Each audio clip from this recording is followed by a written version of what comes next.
G'day folks. Well, summer is nearly upon us and again temperatures are soaring. It's very hot, particularly in our schools.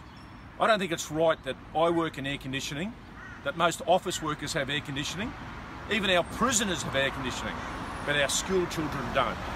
It's important that our kids are in a comfortable environment so it's easier for them to learn. That's why the LNP has promised to air condition every state school in Queensland. We believe that cool kids are smart kids.